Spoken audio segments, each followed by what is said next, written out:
Baik, assalamualaikum warahmatullahi wabarakatuh. Terima kasih teman-teman atas kehadirannya di tempat ini pada pagi hari ini dalam rangka diseminasi budaya positif SMK Negeri 1 Kejobong. Terima kasih sekali atas kehadirannya. Marilah sebelum acara kita mulai, kita berdoa dulu ya, meminta kepada Allah Subhanahu wa taala semoga pada siang hari ini, acara pada hari ini dilancarkan sampai akhir nanti.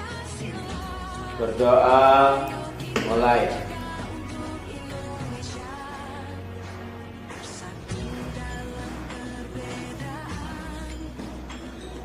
Selesai.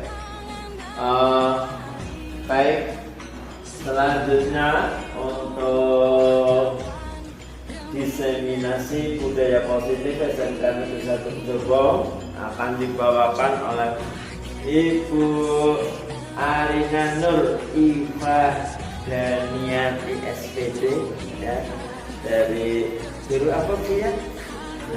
Guru TIK, guru kejuruan TKJ.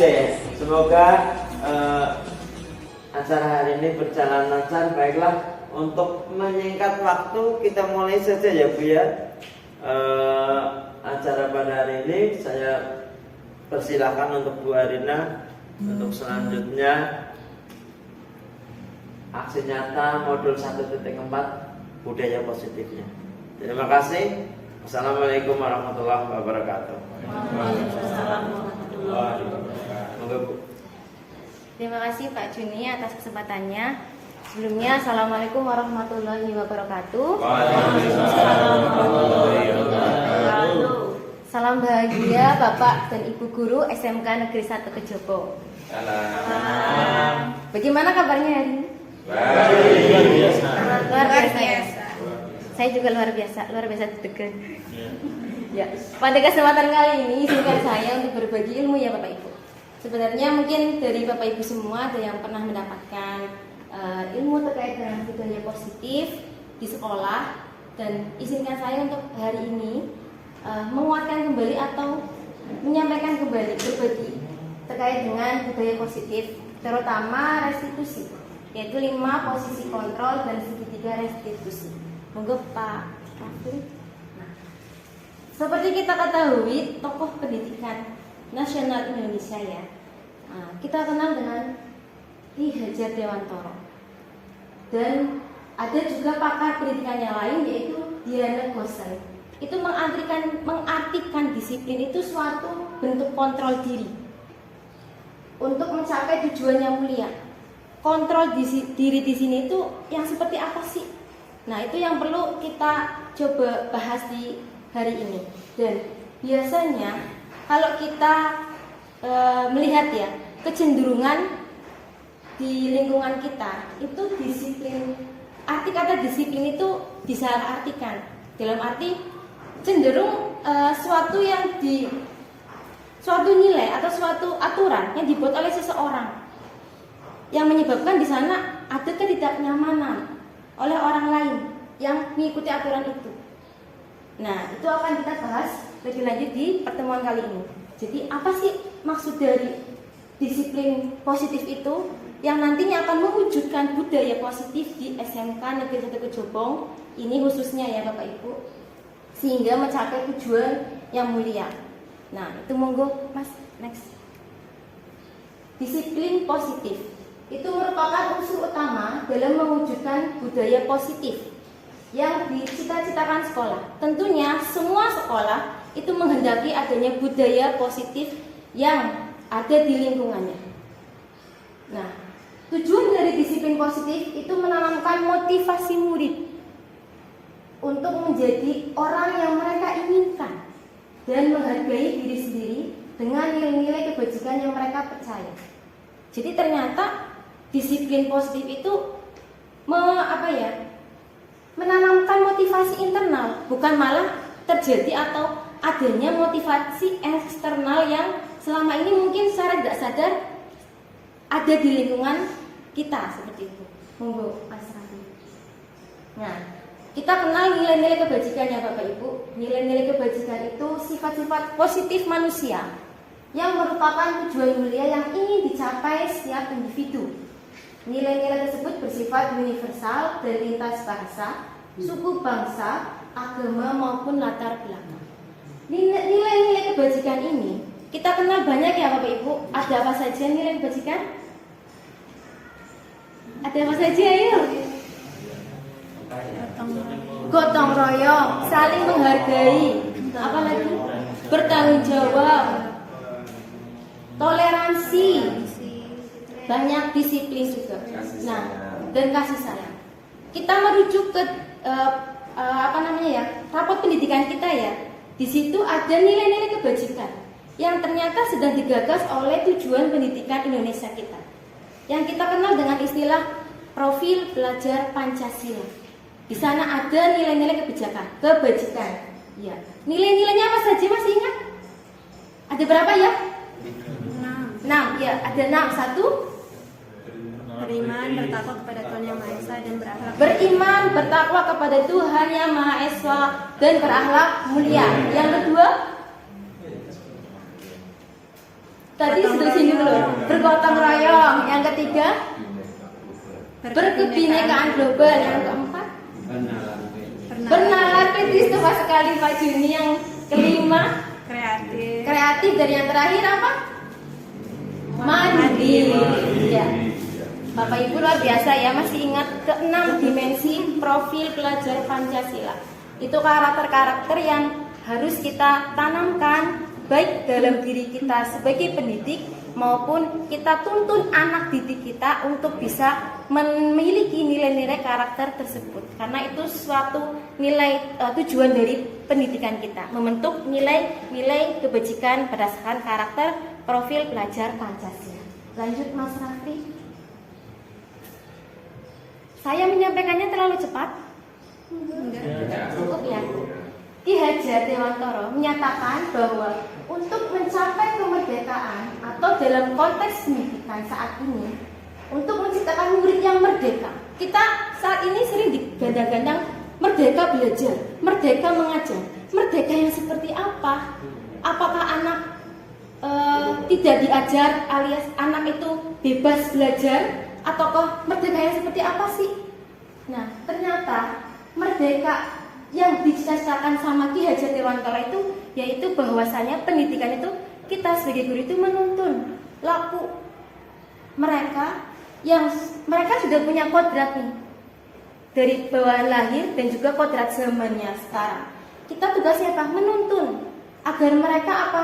Bisa mencapai keselamatan dan kebahagiaan hidup baik di masyarakat maupun hidup dalam kehidupan mereka di sekolah, di masyarakat. Nah itu. Jadi kalau dikaitkan dengan arti disiplin, syarat utamanya itu untuk menciptakan murid yang merdeka itu apa? Justru harus ada disiplin yang kuat. Disiplin yang kuat. Sebenarnya ini juga kita tidak bicara mengenai murid saja ya, termasuk kita sebagai pendidik ya Bapak Ibu. Disiplin yang kuat itu disiplin yang dimaksud yaitu disiplin diri. Kita disiplin diri karena apa? Karena memiliki motivasi internal. Motivasi internal itu akan bersifat lebih kuat ketimbang adanya motivasi dari eksternal. Jika tidak memiliki motivasi internal, maka memerlukan pihak lain untuk mendisiplinkan atau motivasi eksternal. Karena berasal dari luar, jadi bukan dari dalam diri, maka namanya motivasi eksternal ya Bapak Ibu. Next Mas. Nah, kita mengenal teori motivasi perilaku manusia. Ada 3. Yang pertama itu untuk menghindari ketidaknyamanan atau hukuman. Ketika saya tanya Bapak Ibu ke sekolah itu motivasinya apa? Ngode. Oh beribadah, luar biasa ya. Tujuannya kuliah ya Bapak Ibu. Kuliah sekali tujuan Mas Ari. Iya, mengisi waktu luang. Ada lagi? Menghindar amalan istri. Menghindarkan Ngomelan istri. Ngomelan di rumah. Berarti istrinya di rumah sering ngomel apa, Pak? Iya. Enggak salah. Semoga saya tidak seperti itu juga. Apa sih kok nang omah ora ngode-ngode? Ya. Jadi ternyata teori motivasi perilaku manusia itu ada 3. Yang pertama itu untuk menghindari ketidaknyamanan atau hukuman. Sama ketika kita hadapkan dengan murid kita ya. Ketika ada suatu aturan, murid itu pasti dia ada perasaan, oh saya takut dihukum. Saya berangkat pagi ini jam 7 karena saya takut dihukum sama Pak Hendrik misalnya.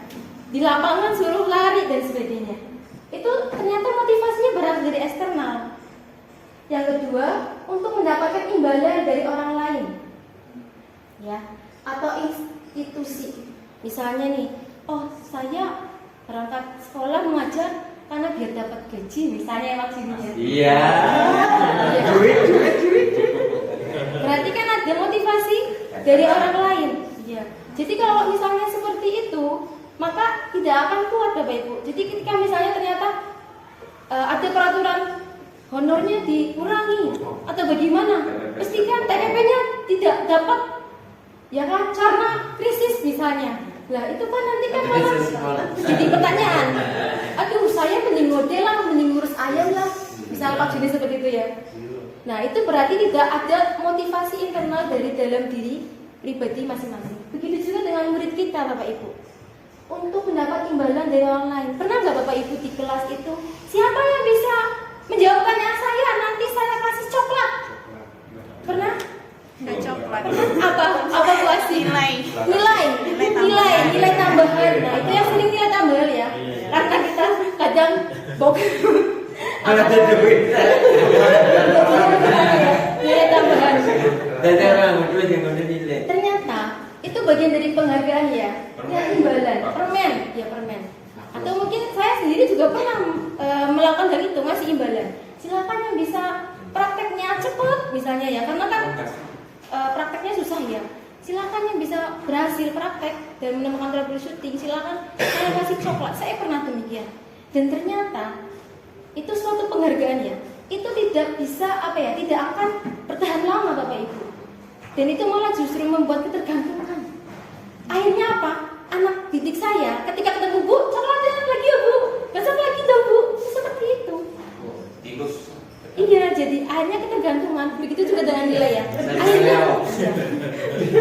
jadi proses belajarnya itu tidak dari dalam diri sendiri ya Bu Asi. Oh saya mau inilah belajarlah biar saya dapat nilai tinggi. Nah itu berarti apa namanya istilahnya? Niatnya perlu diluruskan kembali ya. Jadi tidak untuk mendapatkan imbalan dari orang lain. Karena ketika demikian, misalnya nih Bu Asi bilang, oh nanti dapat nilai tinggi. Nah ketika belajarnya Bu Tita di kelas yang sama, Bu Tita tidak menerapkan itu, maka anak yang terjadi apa? Males lah, saya nggak suka, biarin, nggak dapat nilai juga, nggak aktif juga, nggak dapat nilai plus. Akhirnya kan demikian Bapak Ibu. Jadi ternyata imbalan atau penghargaan itu tidak semuanya itu berdampak baik. Ada menjadikan kita itu akhirnya jadi ketergantungan di situ. Ya. Kurang efektif kalau dalam hal ini ya. Istilahnya kurang efektif. Karena masih terkait dengan motivasi eksternal, belum ada motivasi diri. Nah, untuk yang ketiga itu untuk menghargai diri sendiri. Nah, ini yaitu motivasi internal. Karena kita sadar, Bapak Ibu guru sadar ke sekolah itu tugas mulia. Salah satu kewajiban Bapak Ibu guru sebagai pendidik untuk mendidik dan menuntun anak didik kita. Tanpa ada imbalan, guru paling rajin dapat sertifikat kalau pengumuman guru, misalnya ya pas hari guru misalnya. Karena bukan seperti itu, tapi motivasi internal dari dalam diri kita berkewajiban untuk mendidik anak-anak didik kita, dan kita punya tugas mulia itu. Nah begitu juga dengan murid-murid kita. Murid itu harus punya perasaan dia menghargai diri sendiri. Untuk dia ingin jadi orang seperti apa sih? Nilai-nilai kebajikan apa yang akan dia peroleh, dia tanamkan dalam diri dia untuk bisa dia implementasikan. Nah ini maka apa? Ketika sudah ada muncul motivasi internal, maka akan tercapai itu tujuan dari disiplin positif itu sendiri. Karena motivasi internal itu motivasi yang menguatkan. Jadi pernah nggak ada istilahnya kita itu gini, Allah itu tidak akan merubah suatu kaum kecuali kaum itu mau merubahnya nasibnya. Itu juga kaitannya dengan motivasi diri ya Pak, ya Pak Arya. Ya, jadi kalau kita mau merubah, ya kita harus punya kekuatan, motivasi, semangat diri. Nah, untuk bisa menghargai diri sendiri. Next Mas. Nah, sekarang pertanyaannya nih, jika ada orang yang berbuat kesalahan pada Anda, apa yang akan Anda lakukan Pak Juni? Hajar. Membalas. Diemin aja. Terus apa lagi? Waduh lo juga siapa Pak?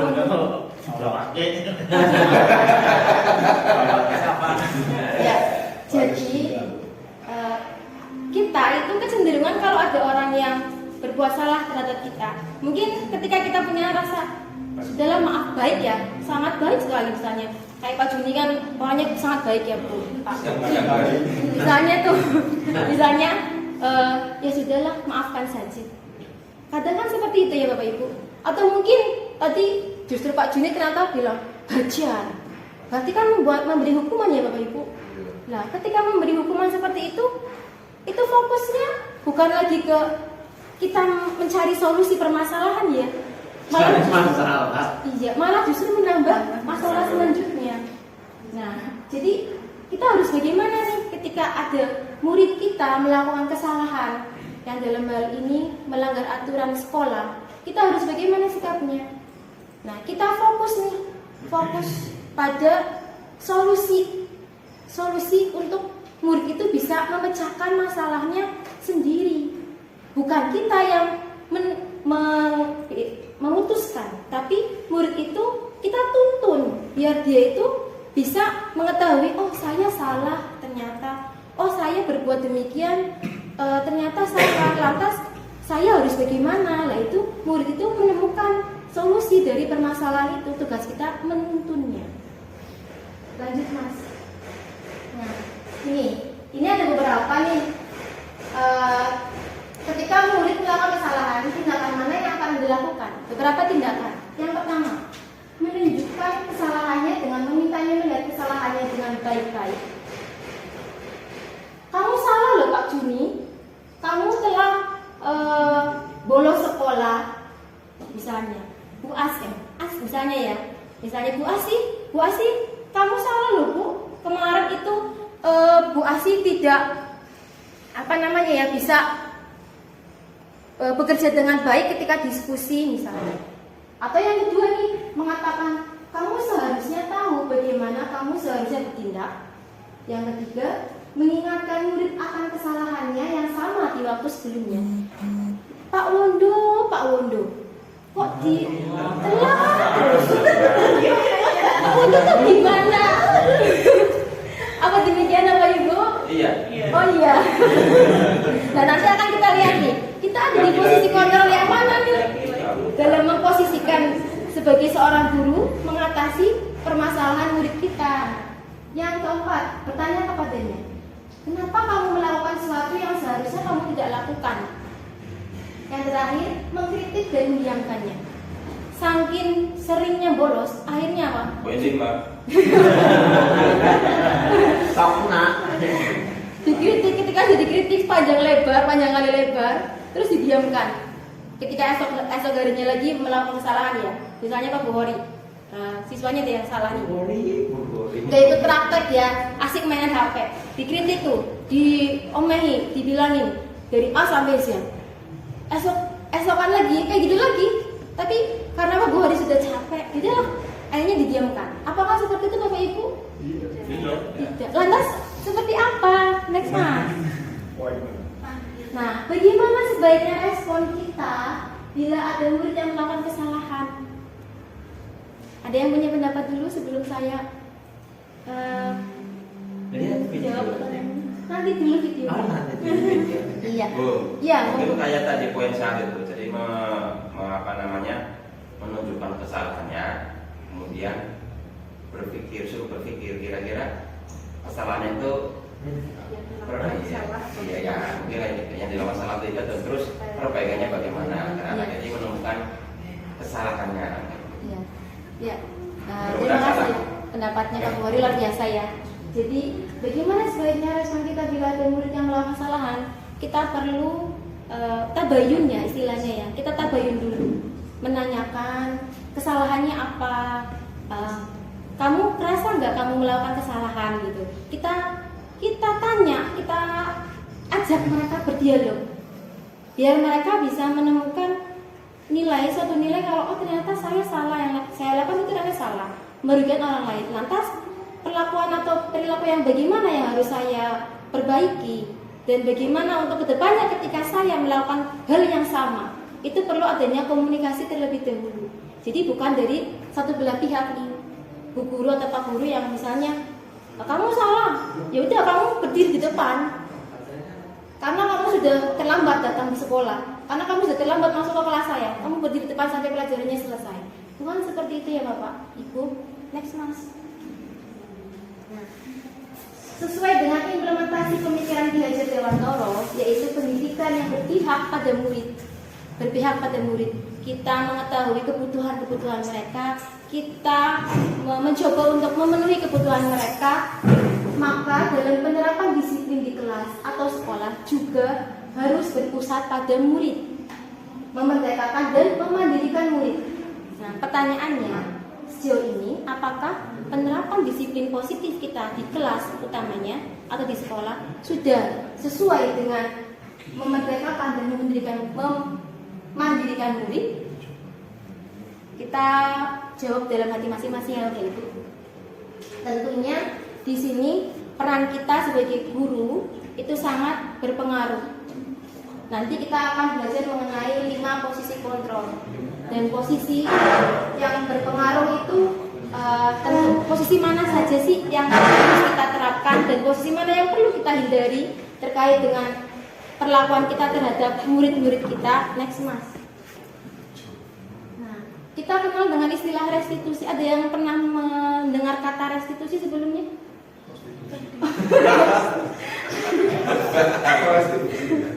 Restitusi.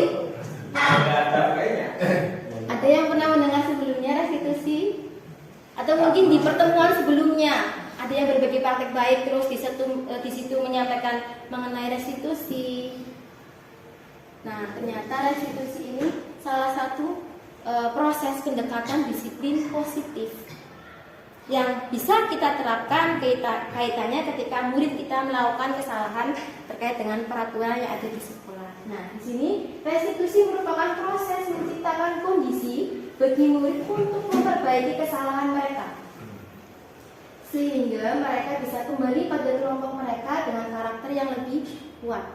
Sekarang kondisinya ketika tadi saya sampaikan contoh, misalnya murid itu dihukum dan dia harus berdiri di depan kelas.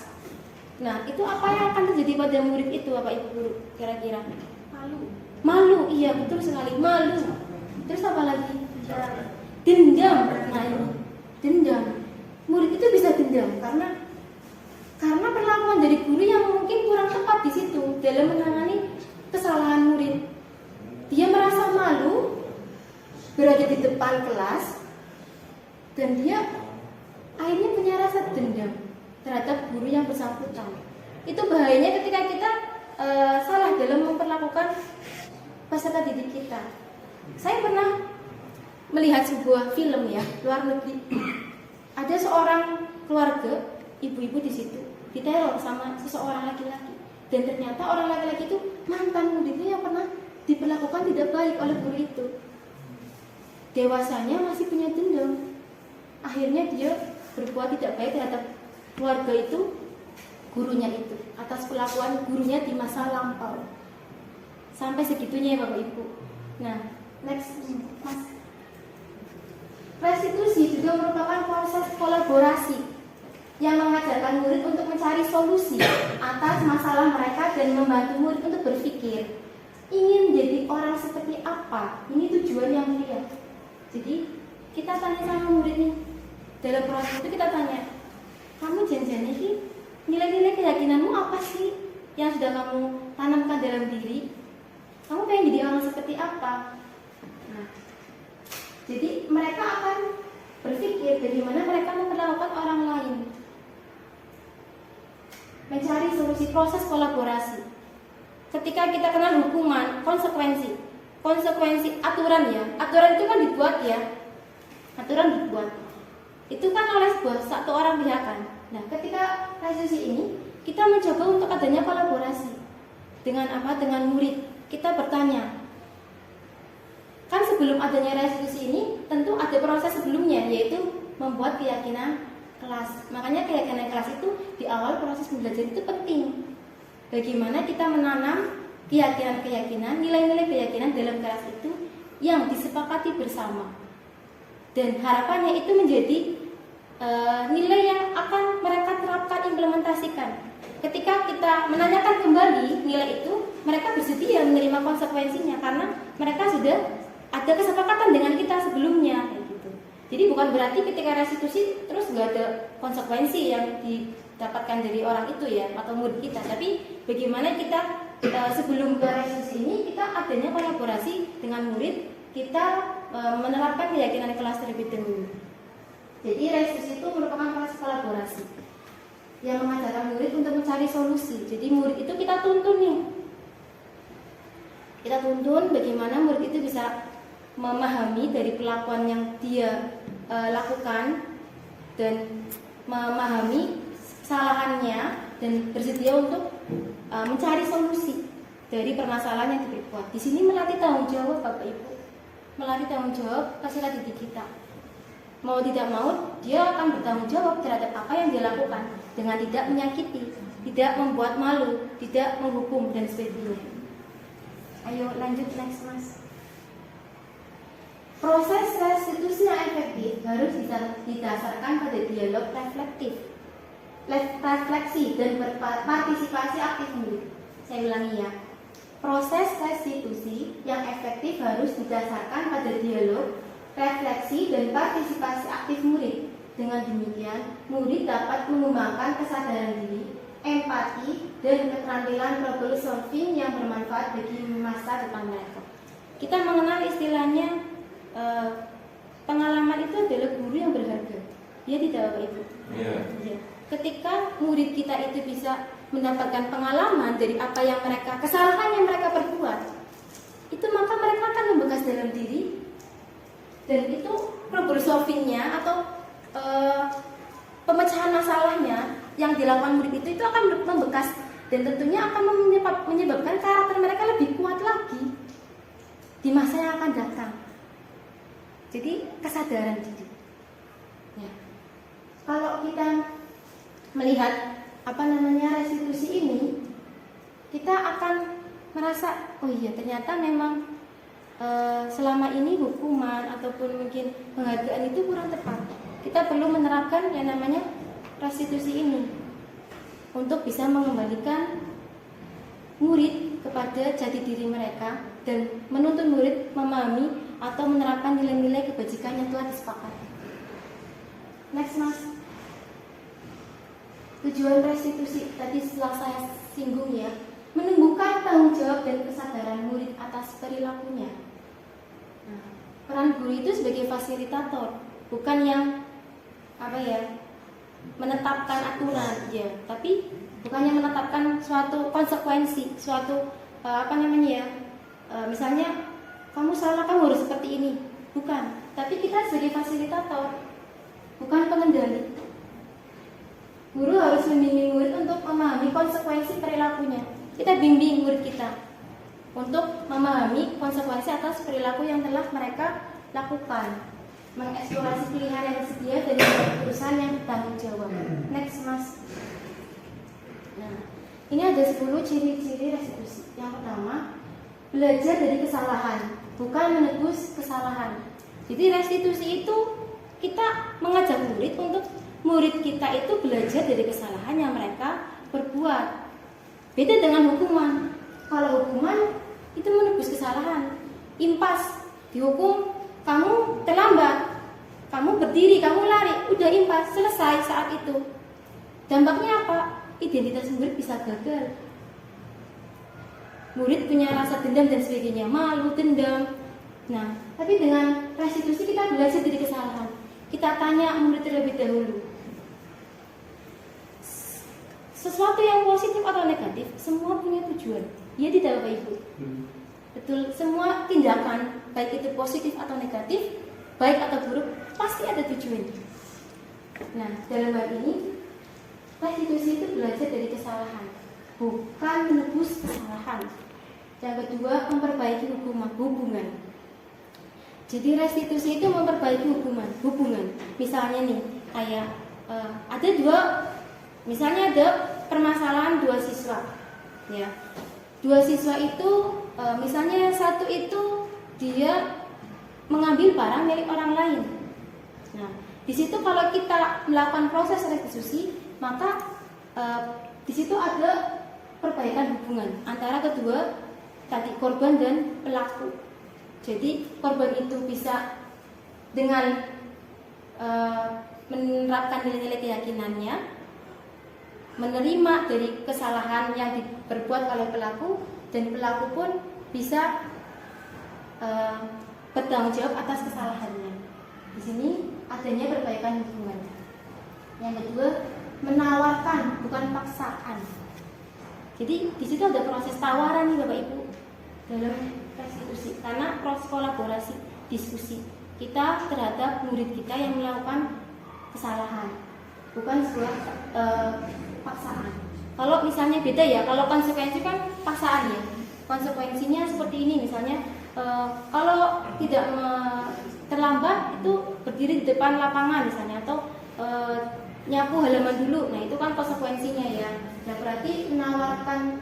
Tapi kalau restitusi itu menawarkan, bukan paksaan. Yang kedua, restitusi diri adalah cara terbaik. Pernah nggak Bapak Ibu? Kita coba ini yang berbicara dengan diri sendiri.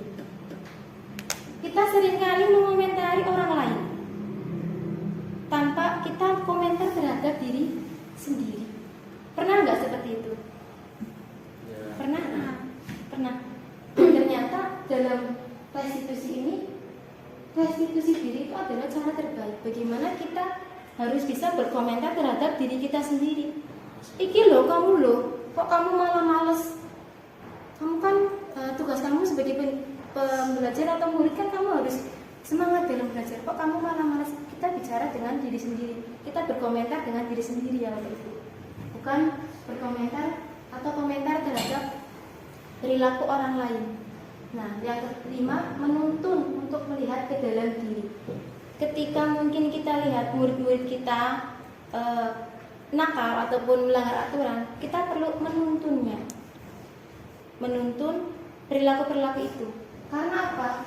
Ternyata pada itu perilaku-perilaku itu kan terbentuk tidak cuma di sekolah ya, tapi juga atas kebiasaan ataupun pembiasaan di dalam rumah, kebiasaan-kebiasaan di rumah, dalam keluarga. Makanya Ki Hajar Dewantara juga menyebutkan kalau budi pekerti, ketika kita sebagai seorang pendidik bisa memberikan pendidikan dengan cara menuntun mereka untuk bisa merdeka atau mendapatkan kemerdekaan dan kebahagiaan setinggi-tingginya, di situ perlu adanya budi pekerti yang luhur juga, yang mereka tanamkan dalam diri, agar pendidikan itu bisa menyeluruh atau holistik. Nah, sebenarnya budi pekerti di sini juga tidak kita perlu kolaborasi nih dengan orang tua, karena ternyata hal utama atau pencetak budi pekerti anak-anak itu dominan itu di keluarga, orang tua. Jadi kita bagaimana di guru itu menuntun untuk melihat ke dalam diri mereka melihat diri mereka sendiri. Kita menuntunnya nih. Kita mencoba untuk memperbaiki lakunya, bukan kodratnya. Memperbaiki laku mereka sebisa mungkin. Emang ini hal yang tidak mudah Bapak Ibu. Karena untuk menjadikan sebuah budaya positif Dan menerapkan disiplin positif itu harus tidak sekali dua kali, perlu berulang kali. Kita mengingatkan, kita ketika ada keyakinan kelas yang sudah dibuat, kita perlu mengingatkan kembali. Jadi jangan lantas sekali dibuat sudah selesai, itu hanya formalitas, bukan. Tapi kita perlu mengingatkan. Ini keyakinan-keyakinan. Ketika ada murid yang mungkin lupa dengan keyakinan itu, kita ingatkan kembali. Yang keenam, mencari kebutuhan dasar yang mendasari tindakan. Jadi ketika kita berbicara dengan murid kita yang bermasalah, semua orang melakukan tindakan positif dan negatif pasti ada tujuannya. Kita perlu mencari tahu kebutuhan dasar yang mendasari tindakan itu. Apakah mereka tertekan? Misalnya nih, dalam pembelajaran kita, mungkin ada murid yang ngantuk, ya ngantuk, itu saya ngantuk. Muridnya, bosan lah. Saya nggak suka pelajaran matematika. Saya sukanya pelajaran gambar, misalnya desain. Nah, kita perlu cari tuh, menanyakan, kamu kenapa demikian? Saya nggak suka bu pelajaran matematika. Kenapa kamu bolos atau kenapa kamu ngantuk misalnya? Kenapa kamu ngantuk? Saya nggak suka bu pelajaran matematika. Saya lebih senang gambar. Berarti dalam hal itu nilai kebutuhan dasar apa yang coba dia penuhi terhadap diri sendiri? Kesenangan, ya enggak? Kesenangan. Atau misalnya ada muridnya nakal banget, misalnya ya Pak Wondo ya, praktek jahil banget. Ada ya Pak Wondo? Ada apa tidak? Ada. Jahil. Ada lagi ya, jahil misalnya harusnya tang mau dipakai malah diumpetin. Nah, kita perlu tanya nih, kenapa kamu melakukan itu? Oh ternyata anak itu butuh kasih sayang, butuh perhatian. Di rumahnya dia ditinggal sama orang tuanya, misalnya ke Jakarta atau merantau, atau mungkin di rumahnya dia kasih sayangnya kurang. Nah di sekolah dia mencari perhatian lewat tadi kenakalan-kenakalan itu. Nah di sini di proses restitusi itu kita mencari kebutuhan dasar yang mendasari tindakan. Yang selanjutnya berfokus pada karakter, bukan tindakannya. Karena tujuan kita yaitu salah satunya membentuk karakter murid yang lebih kuat. Siapa Pak Ali? Oh, ditolak dulu. Iya, makasih ya. Nah, yang selanjutnya restitusi itu menguatkan. Jadi tadi sudah saya singgung sebentar ya, bahwa restitusi itu ternyata menguatkan karakter pribadi dari orang yang ternyata berbuat salah itu bukan sesuatu yang semuanya itu ya udah diberi hukuman terus sudah selesai. Tapi di situ ada proses yang perlu kita kuatkan di situ, yaitu proses pembentukan karakter. Nah, di situ restitusi itu menguatkan. Jadi mengembalikan peserta didik kita kepada kelompoknya, ya. Terus berfokus pada solusi. Yang terakhir mengembalikan murid yang berbuat salah pada kelompoknya. Next mas. Oh sudah ngantuk ya Bapak Ibu, kita SDM dulu. Oke, SDM dulu ya biar nggak ngantuk di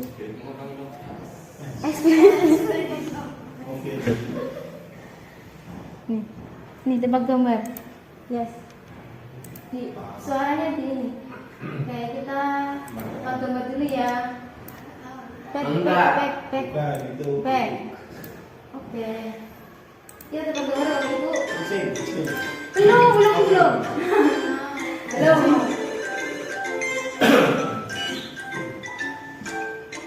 Nah, ini yang mana apa? Warna apa sih?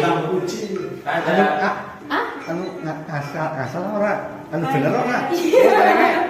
Kembali Pak. Kucing. Serigala.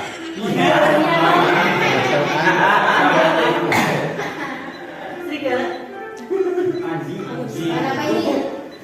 Udah.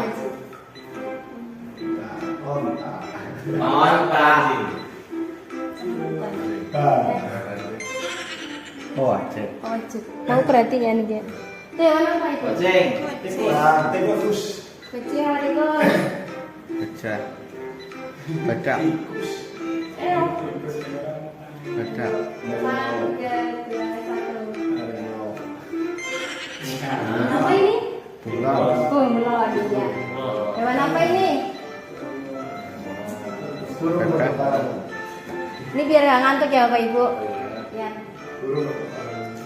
Kalau dari bawah kayaknya burung ya. Tapi kalau dari atasnya, wah. Ini hewan apa? Buntut tupai. Buntut tupai.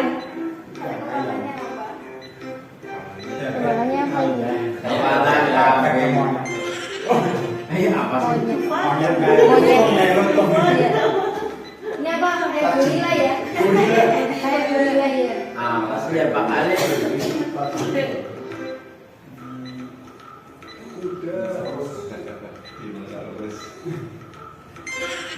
Anjing ternyata.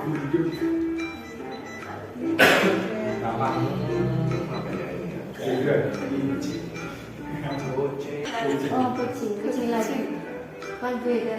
Oke, ini es bikinnya sedikit ya. Nah, biar nggak jenuh. Kurang es. Ya. Kurang ya.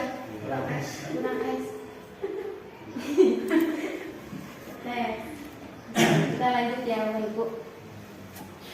Di sini ada tabel antara hukuman, penerapan disiplin ya. Dalam penerapan disiplin itu kan ada di sini ada hukuman, konsekuensi dan restitusi. Nah, ternyata ketika kita menghukum atau melakukan hukuman itu menyebabkan identitas murid itu bisa gagal. Tadi yang telah disebutkan Abu Dita ya, malu, sesuatu yang menyakitkan harus terjadi. Jadi murid kita ketika dihukum itu ternyata di sana ada proses yang menyakitkan bagi yang melaksanakan atau murid kita yang khususnya murid yang melakukan kesalahan dan tidak nyaman untuk murid atau anak untuk jangka waktu yang panjang. Mungkin sekali 2 kali, tapi ternyata ada juga yang membekas ya tadi ya, membekas dalam diri malah justru ternyata menyebabkan jangka panjang itu tidak baik. Terus korban memang mendapat keadilan, tapi di sini murid atau anak itu akan tersakiti dari hukuman itu.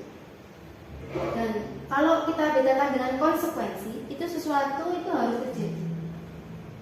Tidak nyaman untuk murid atau anak, tapi untuk jangka yang pendek. Ya.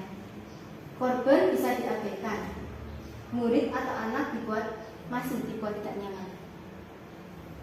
Tapi untuk restitusi itu merupakan pilihan. Tadi adanya proses kolaborasi, penawaran di sana, itu merupakan suatu pilihan. Itu malah menguatkan murid atau anak dalam waktu jangka yang panjang, karena malah menguatkan karakter mereka. Korban mendapatkan ganti, jadi tidak impas. Misalnya kalau hukuman kan impas ya, melawan kesalahan dikasih hukuman impas sudah. Tapi kalau di sini baik murid ataupun pelaku ataupun korban yang melakukan kesalahan itu akan sama-sama belajar dari kesalahan itu, dan korban pun dia akan belajar, mendapatkan pengalaman pembelajaran yang berharga dalam apa istilahnya ya, mengatasi suatu permasalahan yang dia perbuat. Murid atau anak mendapatkan penguatan di situ. Next mas. Nah, ini kalau hukuman itu perilaku pasif agresif itu meningkat. Biasanya pasif dan agresif itu meningkat ya. Malah kadang ada yang dikasih hukuman malah tambah menjadi-jadi. Ya enggak Bapak Ibu? Malah karena apa? Karena kita belum menemukan nih sebenarnya kebutuhan dasar dia apa sih? Dia pengennya apa? Yang kita tahu pokoknya kita hukum dia. Nah, itu maka karena kita belum mencari akar permasalahannya nih. Nah, akhirnya anak jadi agresif atau perilaku agresifnya dia akan meningkat. Sistem tidak akan berjalan bila murid tidak takut. Nah, ini. Jadi kalau hukuman itu terkait dengan sistem ya, itu murid itu akan merasa takut. Nah, dan sistem itu atau penerapan disiplin itu nggak akan berjalan nih kalau murid itu nggak takut. Berarti ada penekanan ya, penekanan dalam diri murid itu untuk mematuhi suatu aturan. Terus berlaku hanya pada sebuah institusi, tidak berlanjut pada kehidupan nyata. Harapannya kan penanaman karakter. Makanya menurut Ki Hajar Dewantara kan pendidikan itu isemayan benih-benih. Seperti kita sebagai seorang petani atau tukang kebun ya Bapak Ibu. Tukang kebun, petani itu kan sudah ada lahannya ya. Nah, kita kan tinggal menanam benih-benih, merawat, kan kita nanam benih-benih yang ada dalam tanaman itu kan. Kita merawatnya kan, kita tinggal merawatnya. Bagaimana biar, jadi gini Bapak Ibu, ada benih yang bagus, ada benih yang tidak bagus. Kita sebagai petani kan merawat lahan itu. Ketika kita didapati misalnya lahannya kurang bagus, benihnya jelek, atau bukan dari keluarga, misalnya karakter murid yang mungkin kognitifnya kurang misalnya, atau dalam hal ini berpikirnya lambat, bukan dari keluarga yang mendapatkan gizi yang baik misalnya. Sama dengan ketika kita merawat lahannya misalnya jelek ataupun lahan bagus. Ketika benihnya itu bagus apa tidaknya, kita kan sebagai petani tugas kita menuntun, menyirami, memberi pupuk, menyirami, merawatnya ya kan. Untuk perkara dia itu apa istilahnya ya, tumbuhnya bagaimana kan itu harus kita tuntun biar tumbuh menjadi baik kayak gitu. Jadi begitu juga dengan murid kita, ketika murid kita melakukan kesalahan, kita sebagai guru itu menuntun murid kita. Biar apa? Biar dia bisa meyakini dan menerapkan nilai-nilai kebajikan dalam dirinya untuk kehidupannya, tidak hanya di sekolah tapi juga di rumah, di masyarakat. Nah, yang selanjutnya itu peraturannya adalah kamu harus, kalau hukuman itu kamu harus seperti ini, kamu harus seperti itu. Murid atau anak itu membenci peraturan. Kita aja nggak mau diatur ya katanya Bapak Ibu. Kita nggak mau diatur kan. Nah, lantas bagaimana kita sebagai guru bisa menjadikan murid kita itu merasa tidak terbebani dengan peraturan yang ada? Nah, itu pertanyaannya ya. Yang kedua itu ketika kita lihat konsekuensi. Konsekuensi itu penguatan hanya bertahan dalam jangka waktu yang pendek. Konsekuensinya apa? Terus dilaksanakan. Ketika tidak dilaksanakan mendapatkan konsekuensi ya sudah. Nah, gitu. Terus memerlukan monitoring dan supervisi terus-menerus dari guru, membantu penerapannya mengikuti peraturan dalam masyarakat. Untuk pertanyaannya gini, apa peraturannya? Mampukah kamu melakukannya? Nah, itu. Murid atau anak menghormati peraturan. Ini masih dalam konteks eksternal ya, karena dia merasa adanya suatu aturan yang mengikat kayak gitu. Jadi murid atau anak itu akan menghormati peraturan. Beda dengan restitusi. Kalau restitusi itu masalah terpecahkan. Murid belajar bertanggung jawab untuk perilakunya. Fokus pada pemecahan masalah dalam jangka waktu yang panjang. Apa yang kamu yakini? Ini kita belajar atau kita mengajak anak didik kita untuk belajar dari kesalahannya. Kita tanya, apa yang kamu yakini dalam nilai-nilai kebajikan? Apa yang bisa kamu perbaiki untuk memperbaiki masalah ini? Murid, efeknya apa? Murid itu akan menghormati dirinya dan orang lain. Ini yang kadang sulit ya. Dia akan menghormati diri sendiri. Dia mungkin bisa menghormati orang lain, tapi dia akan menghormati diri sendiri, itu yang kadang sulit ya. Ini ada 5 posisi kontrol sebagai seorang guru terkait dengan proses restitusi itu. Yang pertama itu ada penghukum. Yang kedua, membuat orang merasa bersalah. Yang ketiga, teman. Yang keempat, manajer. Yang kelima, pemantau. Next, Mas. Nah, ini ada tabel terkait dengan penerapan 5 posisi kontrol seorang guru. Penghukum dan pembuat orang merasa bersalah. Itu motivasi yang akan tampak, itu motivasi karena menghindari hukuman. Kita tadi mengenal 3 motivasi ya. Dia berusaha untuk menghindari adanya hukuman. Nah, itu maka akan menyebabkan apa? Murid kita identitasnya gagal. Terus untuk yang teman, posisi teman dan pemantau, ini bisa menjadikan identitas berhasil atau sukses.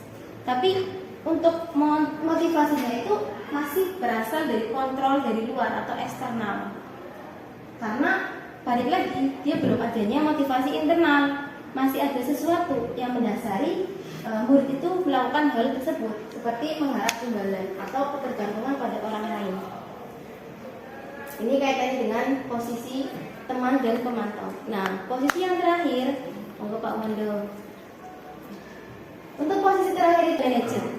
Nah, posisi manajer ini itu menjadikan murid itu mendapatkan identitas yang berhasil atau sukses, karena dia akan mendapatkan atau menanamkan dalam dirinya, dan dia sudah menerapkan motivasi internal. Dia akan menghargai diri sendiri. Murid itu ketika kita memposisikan diri sebagai manajer, murid akan bisa menghargai dirinya sendiri, dan itu akan menumbuhkan motivasi internal dari murid tersebut. Nah, lantas bagaimana kita sebagai guru dalam berbuat atau berkata terhadap murid-murid kita?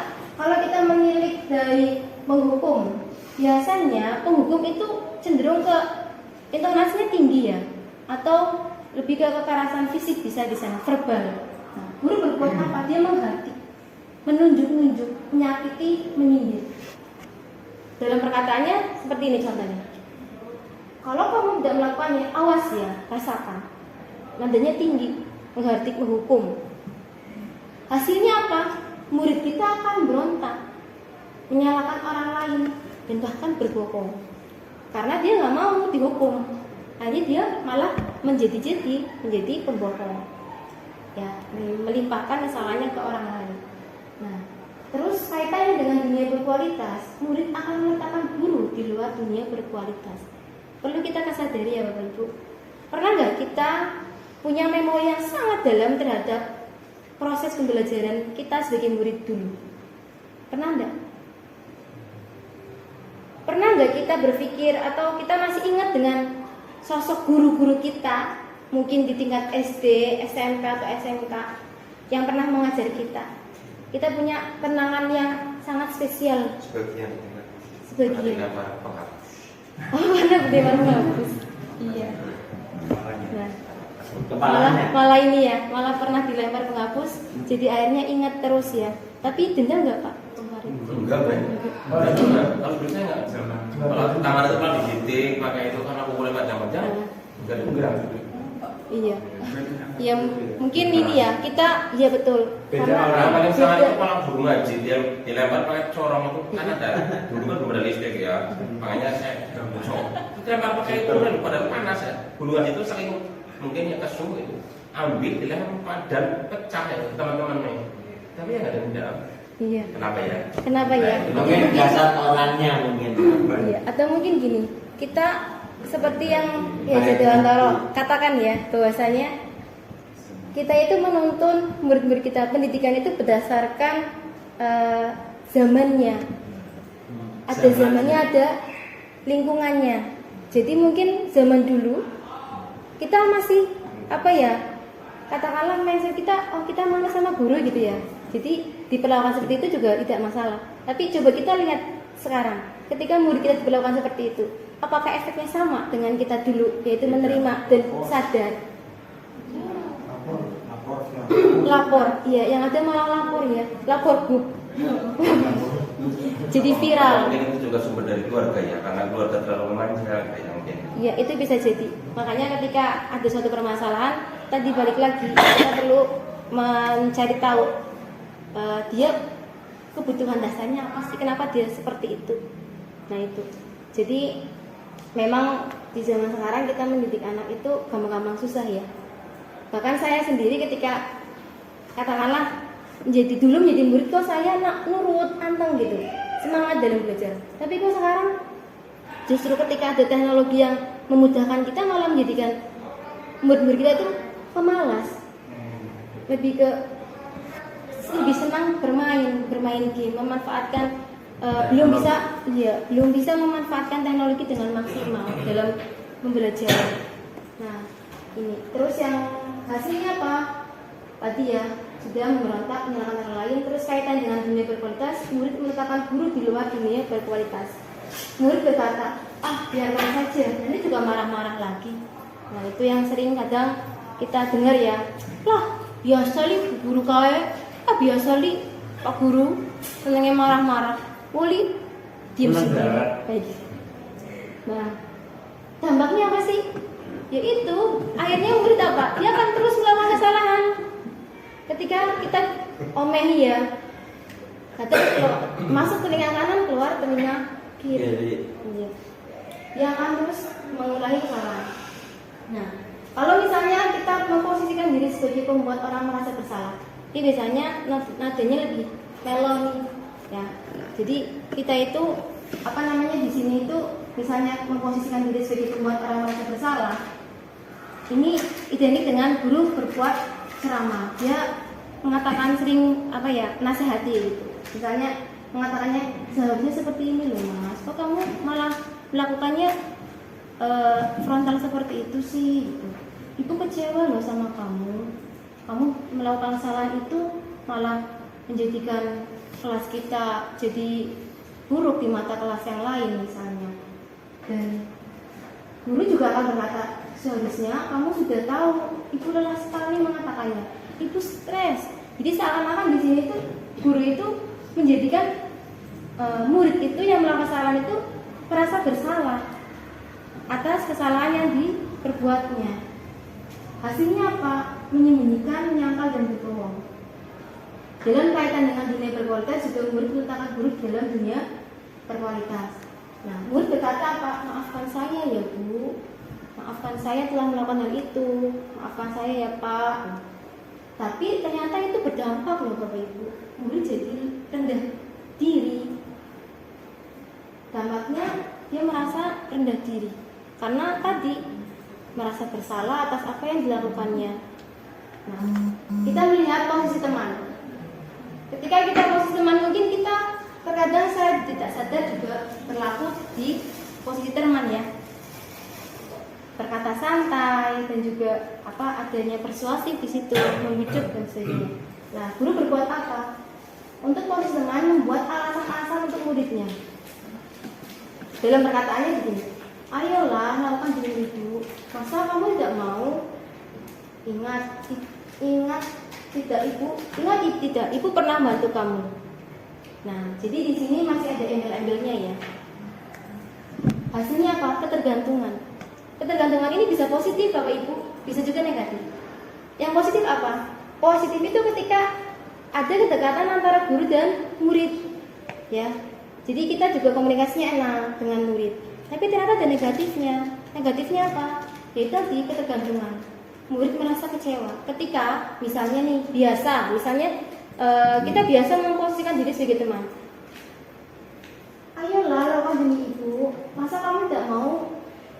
Ingat tidak, ibu pernah membantumu. Nah, ketika misalnya murid berlaku salah dan dia merasa kecewa di posisi teman ini, maka dia akan merasakan bahwa loh, ibu kok kayak seperti itu kan? Saya pernah membantu ibu, gitu. Jadi tidak ada rasa kecewa gitu ketika pada suatu posisi guru itu tidak memposisikan dia sebagai teman. Jadi di posisi teman ini ternyata ada positif atau negatifnya. Negatifnya itu karena ketergantungan itu. Positifnya sih memang kita jadi dekat sama anak.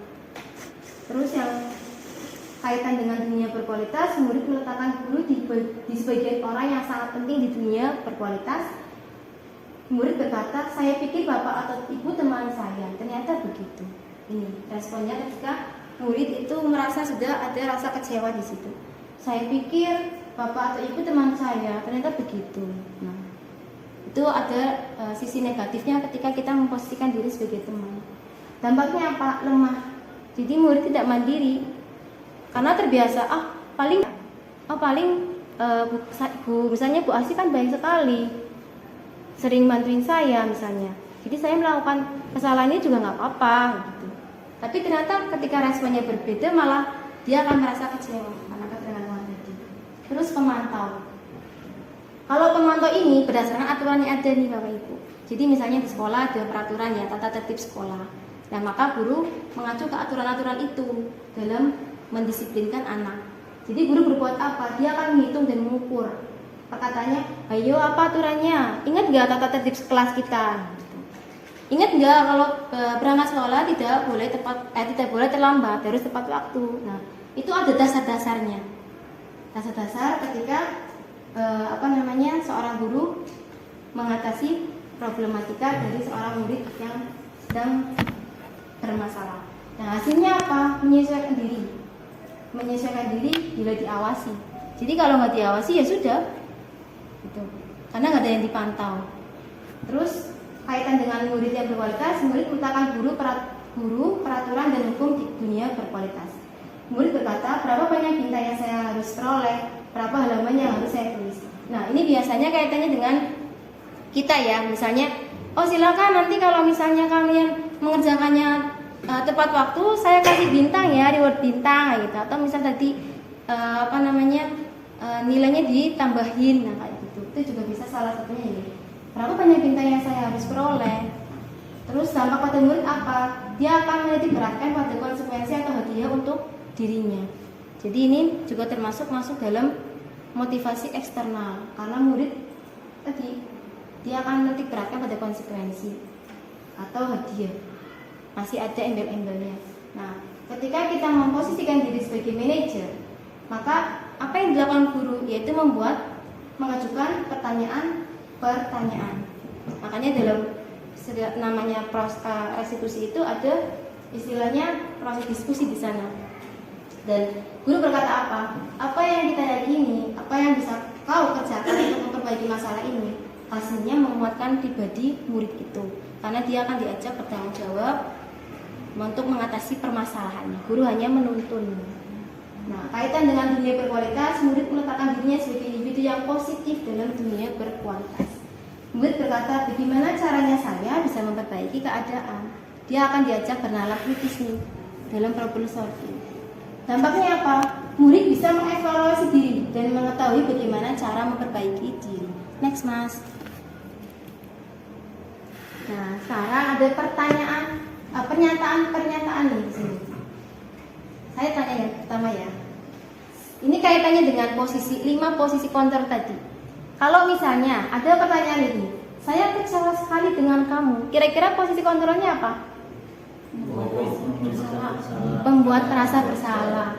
Yang kedua, kamu tidak pernah benar melakukannya. Betul sekali, penghukum. Ayolah, lakukan demi ibu atau bapak. Teman. Sudah benar-benar pinter ya. Selanjutnya, apakah kamu mau mendapat stiker bintang hari ini? Pemantau. Ya, saya tanya, bagaimana kamu bisa menyelesaikan masalah ini? Dan terakhir, kamu selalu yang paling terakhir. Membuat merasa bersalah. Bangku. Next. Nah, dalam restitusi itu kita akan mengenal segitiga restitusi. Ada restitusi, ada segitiga restitusi. Segitiga restitusi merupakan salah satu pendekatan disiplin positif untuk menyelesaikan permasalahan siswa terkait pelanggaran aturan. Pendekatan ini menekankan pada dialog, tanggung jawab, dan pemulihan, alih-alih hukuman. Sebelum melakukan pendekatan restitusi, pendidik seharusnya sudah menetapkan keyakinan kelas dan konsekuensi. Namun, jika keyakinan kelas dan konsekuensi pun sudah tidak efektif, maka restitusi adalah pilihan terbaik. Next, Mas. Nah, untuk menerapkan restitusi, kita mengenal istilah segitiga restitusi. Ini merupakan tahapan-tahapan bagaimana kita memperlakukan murid kita memposisikan diri sebagai manajer. Ada 3 tahapan. Yang pertama, menstabilkan identitas. Dalam menstabilkan identitas ini, biasanya guru akan menanyakan, menggali atau mencoba untuk menstabilkan dulu. Jadi seperti dengan pertanyaan seperti itu. Misalnya, setiap orang pasti pernah melakukan kesalahan. Kamu bukan satu-satunya yang pernah melakukan ini. Jadi berusaha untuk menstabilkan dulu. Ya. Terus yang kedua itu, tahapan yang kedua itu validasi tindakan yang salah. Itu meliputi pertanyaan, kamu tentu punya alasan mengapa melakukan itu. Adakah cara yang lebih efektif untuk mendapatkan apa yang kamu butuhkan? Nah, terakhir itu menanyakan keyakinan. Keyakinan kelas apa yang telah kita sepakati? Kamu ingin menjadi orang yang seperti apa? Itu kurang lebih pemantik pertanyaan terkait dengan tahapan-tahapan dalam segitiga restitusi. Next, Mas. Sekarang kita coba pahami masing-masing tahapan. Yang pertama, menstabilkan identitas. Dalam menstabilkan identitas ini, itu untuk membuat anak yang merasa gagal karena berbuat salah menjadi positif terhadap dirinya. Dengan tadi, misalnya berbuat salah memang wajar. Ibu juga pernah melakukan kesalahan itu. Jadi anak kita stabilkan dulu identitasnya. Yang kedua itu validasi tindakan yang salah. Itu membantu siswa mengenali basic need atau kebutuhan yang ingin dipenuhinya ketika melakukan kesalahan itu. Jadi setiap siswa atau murid kita yang melakukan kesalahan pasti ada tujuannya, dan biasanya menyangkut dengan kebutuhan hidup atau kebutuhan dasar yang mereka ingin penuhi. Jadi di sini kita memvalidasi tindakan yang salah. Kita akan mengenali nih kebutuhan dasar apa yang sebenarnya pengen murid-murid kita dapatkan atau kurang, yang mereka merasa kurang ya, sehingga mereka melakukan kesalahan itu. Karena pada dasarnya setiap tindakan manusia tujuannya adalah memenuhinya. Yang terakhir, menanyakan keyakinan. Dalam menanyakan keyakinan ini, kita akan menuntun anak untuk melihat kembali kesalahannya, apakah sudah sesuai dengan nilai atau norma-norma yang diyakininya. Biasanya kaitannya dengan keyakinan kelas yang sudah dibentuk atau keyakinan sekolah yang ada di sekolah. Maka kita akan menanyakan keyakinan itu kepada anak didik kita yang melakukan kesalahan. Jadi harapannya dari itu anak-anak itu akan melihat kesalahannya dan menghubungkan dengan norma sosial dan nilai-nilai yang mendasari manusia berinteraksi dengan orang lain. Next, Mas. Nah, ini menstabilkan identitas. Ada beberapa contoh kalimat atau pertanyaan-pertanyaan yang bisa kita sampaikan kepada siswa ketika kita menerapkan segitiga restitusi. Yang pertama, untuk tahapan menstabilkan identitas, kita bisa bertanya kepada siswa kita misalnya gini, berbuat salah itu hal yang manusiawi. Tidak ada manusia yang sempurna. Bapak Ibu juga pernah berbuat salah. Kita pasti bisa menyelesaikan permasalahan ini. Bapak Ibu tidak tertarik untuk mencari tahu siapa yang benar, siapa yang salah. Bapak Ibu lebih tertarik untuk menyelesaikan masalahnya. Jadi bukan ke permasalahannya fokusnya, tapi ke cara penyelesaiannya. Terus, kalau kamu menyalahkan dirimu sendiri terus-menerus, apakah kamu bersikap baik pada dirimu sendiri? Nah ini. Next, Mas. Untuk validasi tindakan yang salah, ada beberapa contoh kalimat yang bisa guru terapkan, yaitu yang pertama, kamu bisa saja kan melakukan hal yang buruk, tapi kamu tidak melakukannya. Kamu pasti punya alasan mengapa melakukannya. Apa yang penting bagi kamu? Kamu boleh tetap berusaha menjaga sikap itu, tapi tambahkan sikap lain yang baru. Maukah kamu belajar cara lain untuk mendapatkan yang kamu butuhkan tanpa harus memukul? Apakah kamu bisa melakukan dengan yang lebih baik lagi esok? Nah, dalam validasi tindakan yang salah ini, kita berusaha menggali murid kita, alasan-alasannya, kesalahan-kesalahannya yang telah dibuat oleh murid kita itu. Dan murid akhirnya akan menemukan bertanggung jawab, oh ya ternyata perbuatan saya itu salah ya, tidak sesuai dengan nilai-nilai. Nah, next, Mas. Menanyakan keyakinan. Guru berkata, apa nilai yang kita percaya di kelas atau sekolah? Nilai-nilai universal apa yang telah kita sepakati? Kelas yang ideal itu seperti apa sih? Kamu ingin jadi anak yang seperti apa? Apa yang kamu rasakan ketika kamu melakukan itu? Kamu menjadi orang yang seperti apa? Nah, ini beberapa pertanyaan yang bisa diterapkan ketika kita menanyakan keyakinan kelas ke murid kita yang sedang melakukan kesalahan. Jadi dengan menanyakan ini harapannya murid itu akan diajak merefleksikan diri, menemukan kesalahannya dari yang dia perbuat. Jadi dalam restitusi ini kan sebenarnya di situ murid itu kan dituntut sama kita untuk benar-benar dia akan menemukan permasalahannya, mencoba mencari solusi dari permasalahan itu dan menjadikan pengalaman atau permasalahan yang dia alami itu, dan proses penyelesaiannya itu menjadi pembelajaran bagi dia untuk tidak diulangi lagi. Next mas. Nah, ini ada video mengenai contoh penerapan restitusi yang sudah saya terapkan kemarin di 2 kasus. Next mas. Siang Ganjar. Siang Bu.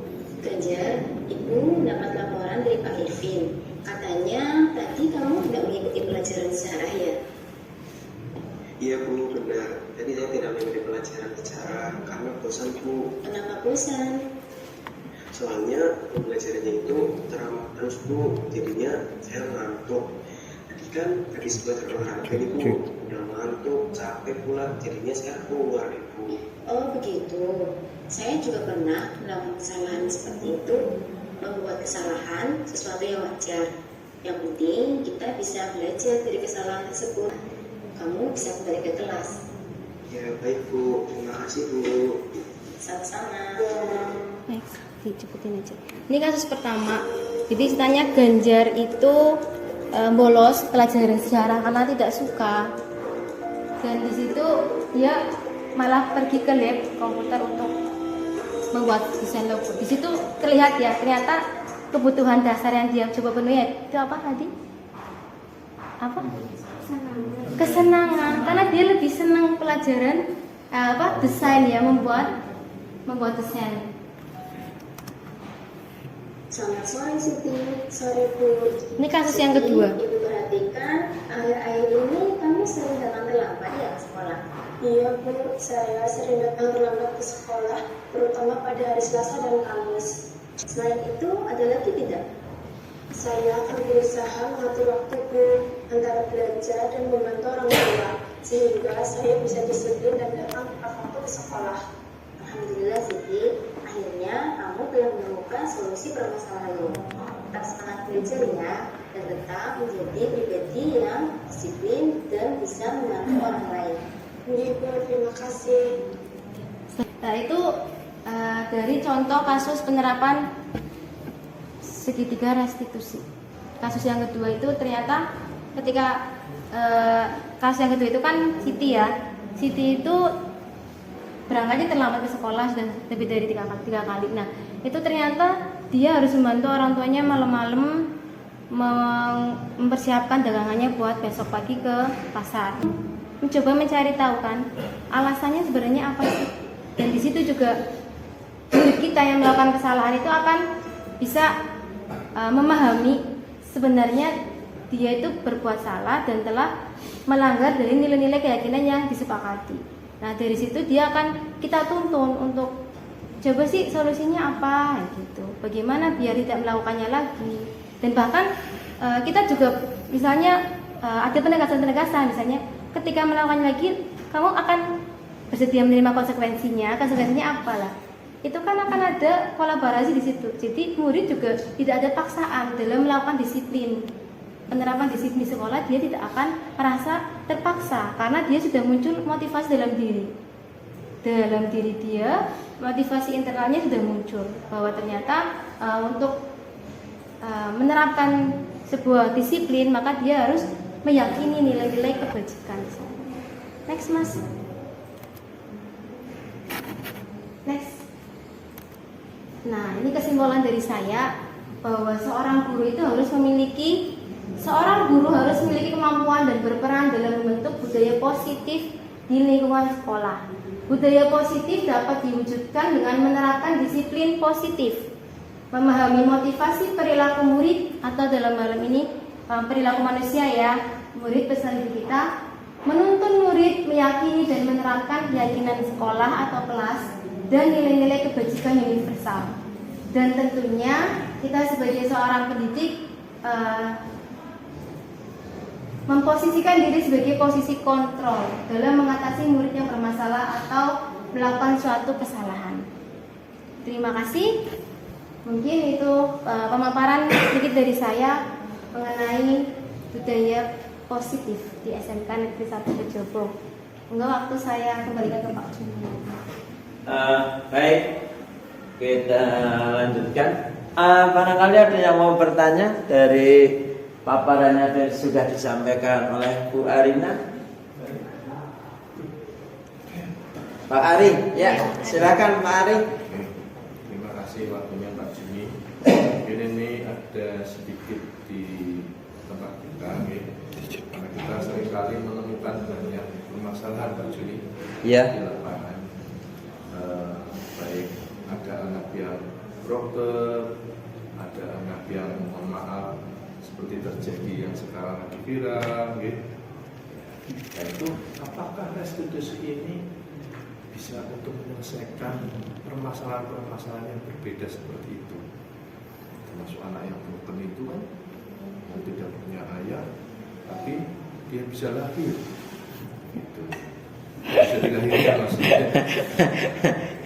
Dan akhirnya dia menemukan jati diri sendiri dengan lingkungan yang mohon maaf dengan kategori orang-orang yang mungkin ada anak-anak pang dan sebagainya seperti itu Terus ada kasus seperti yang terjadi sekarang ini, anak dengan gurunya saking dekatnya itu, jadi masalah apa saja bisa diselesaikan. Update ya Pak. Iya, itu Kasus terbaru ya Pak Ari.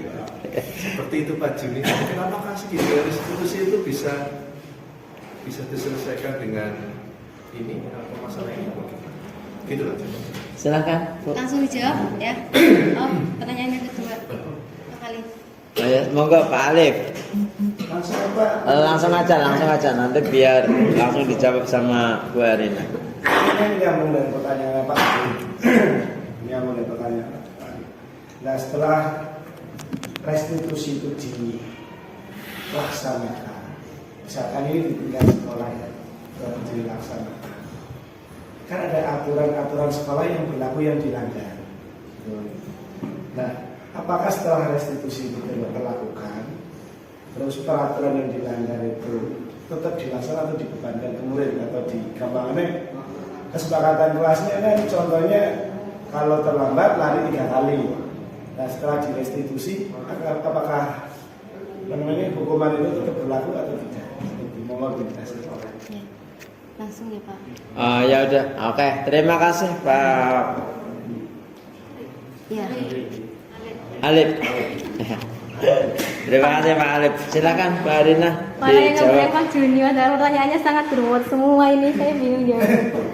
Yang pertanyaan yang pertama ya. Jadi apakah restitusi itu ini menurut pendapat saya ya Pak, dari apa yang saya dapatkan itu mungkin nanti dari Bapak Ibu semua mau menambahkan itu monggo diperbolehkan. Jadi kaitannya dengan apakah restitusi ini bisa menyelesaikan permasalahannya, konteksnya anak itu broken home dan mungkin sudah terkontaminasi banyak dengan lingkungannya di luar. Itu yang pertama. Yang kedua itu kasus yang lagi viral ya di Purbalingga. Iya Pak? Iya.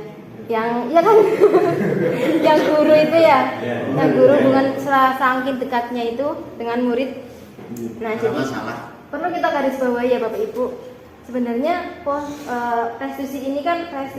restitusi ini kan suatu pendekatan ya dalam mendisiplinkan peserta didik kita ketika mereka mengalami atau melakukan suatu kesalahan-kesalahan yang kaitannya dengan peraturan sekolah. Sebenarnya lebih menekankan ke situ.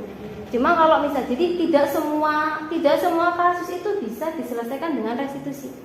Ada kasus-kasus yang memang tidak bisa diselesaikan dengan restitusi karena akar permasalahannya yang mungkin terlalu dalam. Nah, seperti ini di luar itu dulu ya Pak Ari. Seperti misalnya kekerasan fisik, itu kan tidak langsung tuntas lewat restitusi ini, ya kan? Jadi ada beberapa kasus yang memang kategorinya tidak bisa terselesaikan secara tuntas. Kalau yang kita bahas di sini kan yang kaitan dengan peraturan sekolah yang notabene ya nggak terlalu berat ya gitulah ya. Jadi kalau misalnya kasus yang tadi yang pertama misalnya broken home, balik lagi Pak. Di situ kan ketika kita sudah menerapkan restitusi ini tidak ada yang salah. Kita coba terapkan restitusi ini, kita coba cari, kita pendekatan ya, cari permasalahannya apa, kenapa seperti itu. Nah dari langkah-langkah itu dan kemudian apa?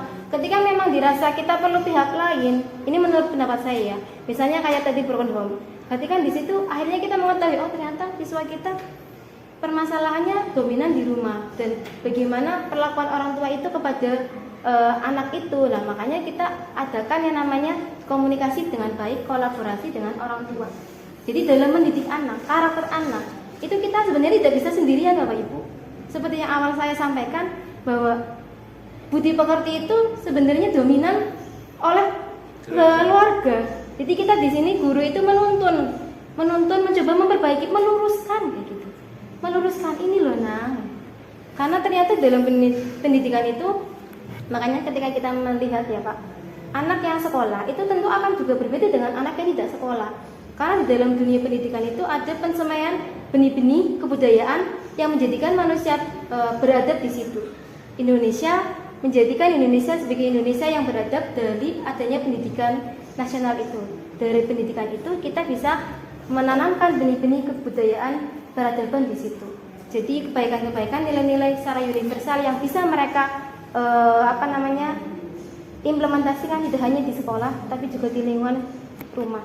Jadi ketika ada kasus yang seperti itu, yang pertama itu kita bisa coba terapkan ini, tapi tidak bisa menjamin akan sampai ke akar-akarnya karena kita tahu nih permasalahan utamanya ada pada keluarga. Tapi bagaimana kita mencoba untuk sedikit demi sedikit memperbaiki lakunya di sekolah. Syukur-syukur memang tadi ketika anak itu sudah menemukan jati dirinya, kita coba menggali potensinya, menemukan jati dirinya, dia menuju ke kebaikan-kebaikan, nilai-nilai kebaikan, dia sudah tertanam dalam diri itu nilai-nilai kebaikan, maka secara otomatis biasanya sih harusnya dia akan dimanapun dia akan mendapatkan atau meyakini nilai itu, tidak hanya di sekolah, tapi dia meyakininya juga di lingkungan rumah Pak. Jadi perlu adanya komunikasi dan kolaborasi dengan orang tua itu. Begitu juga dengan tadi ya, kasusnya guru dengan murid yang lagi viral ya. Jadi kalau saya dari perspektif pemikiran saya ya, yang saya lihat itu memang sebenarnya kita guru itu ya kita harus punya batasannya dengan murid. Nah, kalau kasus seperti itu berarti tergantung pribadinya masing-masing Pak dari guru itu. Karena berarti dia itu belum memposisikan diri sebagai pendidik yang sesungguhnya kayak gitu. Dia masih ya mungkin karena ini ya ada bisikan-bisikan setan mungkin ya yang masuk gitu, sehingga dia melakukan hal yang seharusnya dia sebagai contoh. Guru itu kan pendidik itu kan contoh ya, toladan ya. Toladan tuturi handayani ingat susung tulodo ing madya mangun korso tuturi handayani. Artinya apa Bapak Ibu? Pendidik itu artinya filosofi kehadekan yang sering kita dengarkan itu ya. Iya, artinya apa ya Bapak Ibu?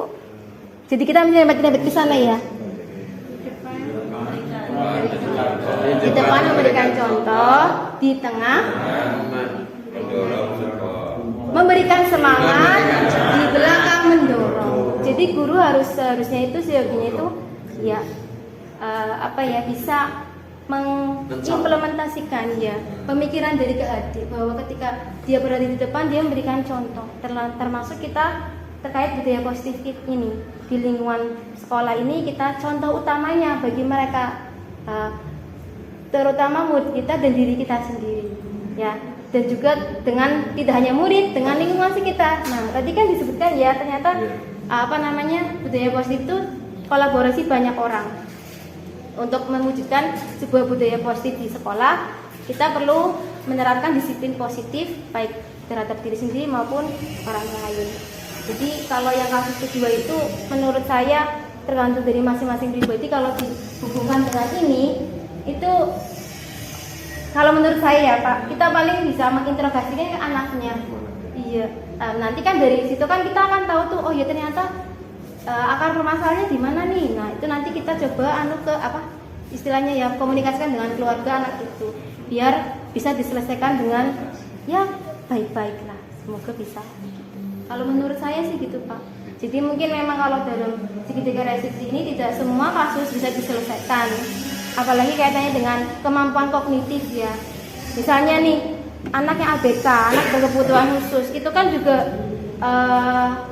kalau diterapin seperti ini kan juga mengalami kesulitan ya Bapak Ibu. Jadi ada pola-pola sendiri dalam mendisiplinkan anak tersebut.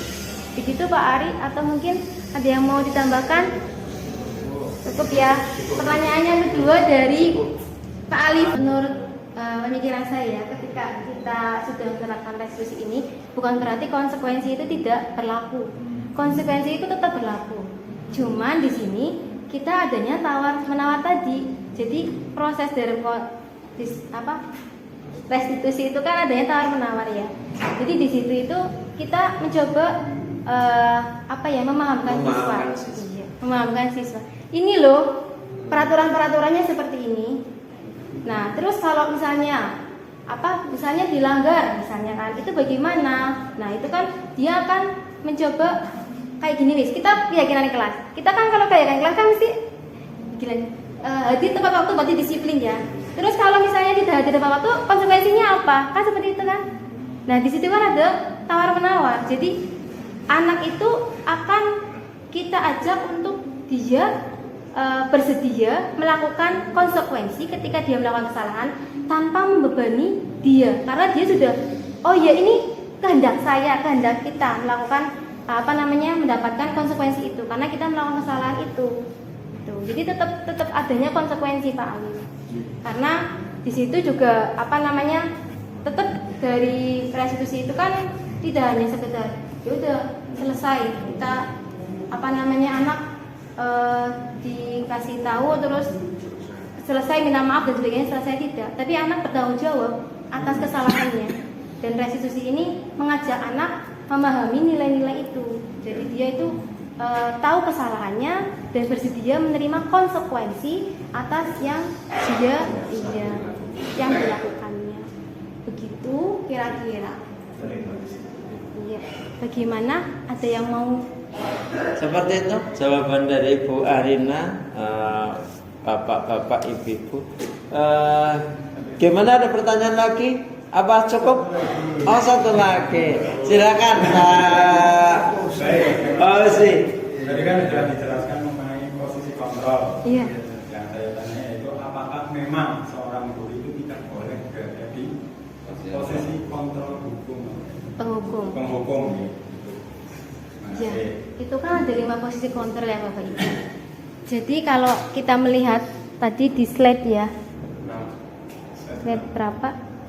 6? 20 Mbok. 20.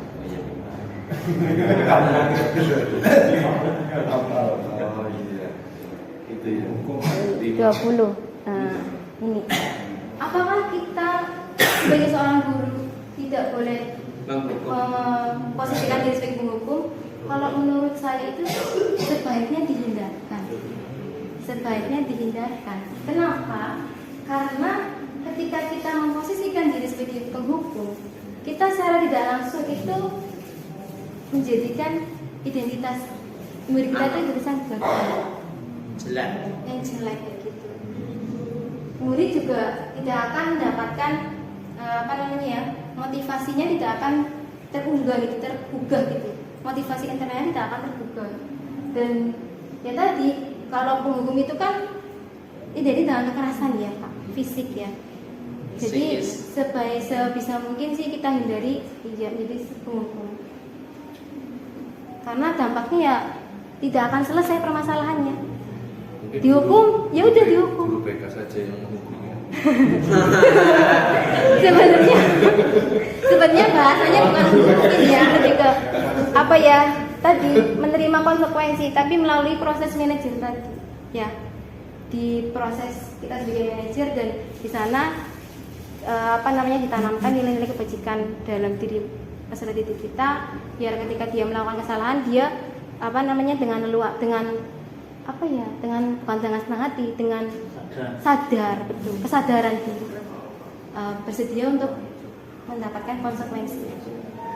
Itu sih Pak, karena ya itu tadi masalahnya sebenarnya nggak akan selesai di saat itu toh, karena murid akan terus-menerus melakukan kesalahan dan dia tidak akan belajar dari kesalahan itu yang paling penting di situ. Murid tidak akan belajar dari kesalahannya, karena ya dengan proses kita restitusi ini, kita posisi counter manager, murid akan kita ajak bagaimana dia itu malah belajar dari kesalahan itu, bahkan menjadi karakter pribadi yang lebih kuat lagi.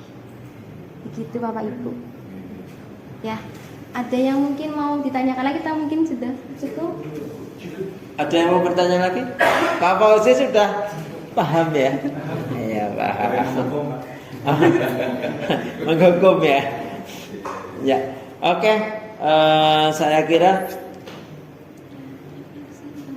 Oh iya. Oke baik. Oke selanjutnya silakan refleksi dari Bapak Ibu semua ya. Dari pemaparan Bu Arina, silakan. Mau Pak Mondo boleh, mau siapa ya terserah lah. Bapak silakan. Spesialis refleksi kata Pak Mondo. Baik, terima kasih Pak Juni, Bu Arina atas paparan materi yang luar biasa hari ini. Saya merasa sangat beruntung bisa belajar hari ini ya tentang posisi kontrol guru, pentingnya kesadaran dan juga bagaimana dampaknya untuk jangka panjang. Ini sangat luar biasa, tentu saja karena kita sebagai guru dan kemudian dari tahun ke tahun menemukan berbagai dilematika ya di sekolah gitu ya. Dan di sini mungkin salah satu hal yang paling menantang ya adalah bagaimana guru itu bisa berperan dalam posisi manajer, karena itu tidak mudah ya, karena itu tidak mudah, dan di situ memang kita dituntut untuk mampu menciptakan lingkungan belajar yang terstruktur dan juga produktif. Jadi di sini kita sama-sama belajar bersama ya, meskipun bagaimana ya kita berkolaborasi bersama untuk menciptakan lingkungan yang terstruktur dan produktif tersebut untuk sekolah kita terjun. Demikian dari saya, Bu Arina dan Pak Juni. Terima kasih. Ya, terima kasih Bu Nur atas refleksinya. Oke, saya kira kita cukupkan saja ya sampai sekian. Apa ada lagi Bu Arina? Sudah cukup? Iya. Cukup. Oke, terima kasih Bapak Ibu semua yang hadir pada siang hari ini. Semoga acara pada hari ini dicatat sebagai amal baik oleh Allah Subhanahu. Baiklah, kita tutup pada acara siang hari ini dengan bacaan hamdalah bersama. Alhamdulillah. Wassalamualaikum warahmatullahi wabarakatuh.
mapel atau mata pelajaran saya dasar desain komunikasi visual. Ini saya akan mengajak kalian untuk membuat keyakinan kelas mata pelajaran GD. Tapi sebelumnya saya akan mengajak kalian untuk kita coba apa istilahnya ya? Kita coba tulis terkait dengan peraturan. Kita akan mencoba dari mulai membuat sebuah peraturan kelas. Kita akan coba peraturan kelas seperti apa yang kalian kehendaki dalam mata pelajaran kita. Satu. Apa? Kenapa? Enggak. Egi? Mengumpulkan tugas tepat waktu. Oke. Mengumpulkan tugas tepat waktu.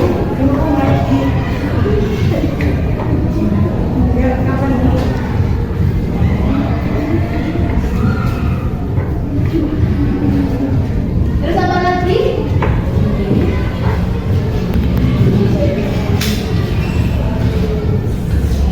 Apa mas? Oke, fokus mendengarkan orang lain berbicara.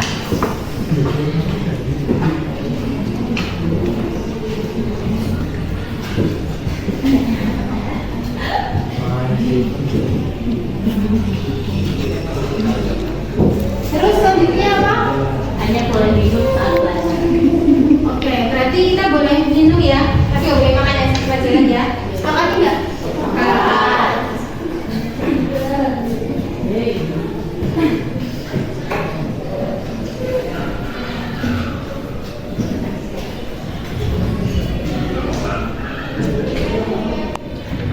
Terus apa lagi? Ada yang mau berpendapat lagi? Mbak Mega? Menggunakan HP saat diperlukan. Menggunakan HP saat diperlukan.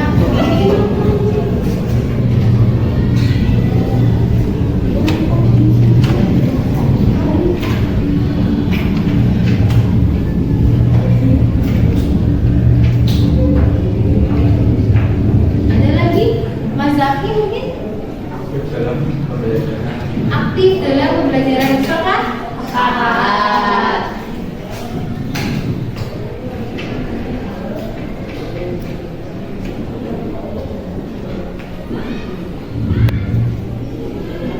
Ada lagi selanjutnya?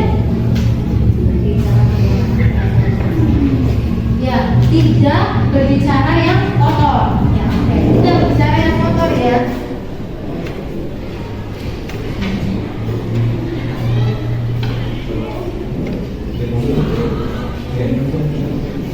Oke. Jadi kalau kita memilih ya peraturan kelas itu kan tidak berbicara yang kotor. Berarti kita coba pakai bahasa yang positif ya. Kalau tidak berbicara yang kotor berarti bahasa positifnya apa? Berbicara yang sopan dan baik ya. Ya, berbicara yang sopan ya, yang baik ya. Ada lagi? Oke, berdoa sebelum pembelajaran.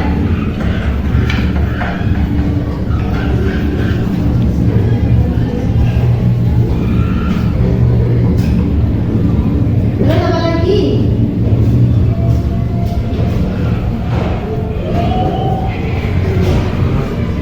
Kelas bersih, oke, betul ya Mas Zaki ya. Semangat ya kelas bersih. Semangat ya.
Assalamualaikum warahmatullahi wabarakatuh.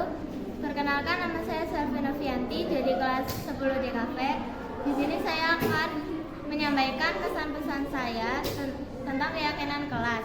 Saya merasa senang membuat keyakinan kelas bersama Bu Arina, dan pesannya adalah semoga saya dan teman-teman bisa menerapkan keyakinan kelas yang sudah dibuat. Sekian dari saya. Wassalamualaikum warahmatullahi wabarakatuh. Assalamualaikum warahmatullahi wabarakatuh. Perkenalkan semuanya, saya Juzulika Nur Aziza. Saya akan menyampaikan kesan dan pesan saya mengenai kesepakatan kelas yang dibuat bersama Ibu Rina. Saya merasa senang, juga antusias mengenai kesepakatan kelas yang dibuat bersama, dan pesan saya semoga saya dapat menerapkan kesepakatan kelas yang sudah disepakati bersama. Sekian dari saya, terima kasih.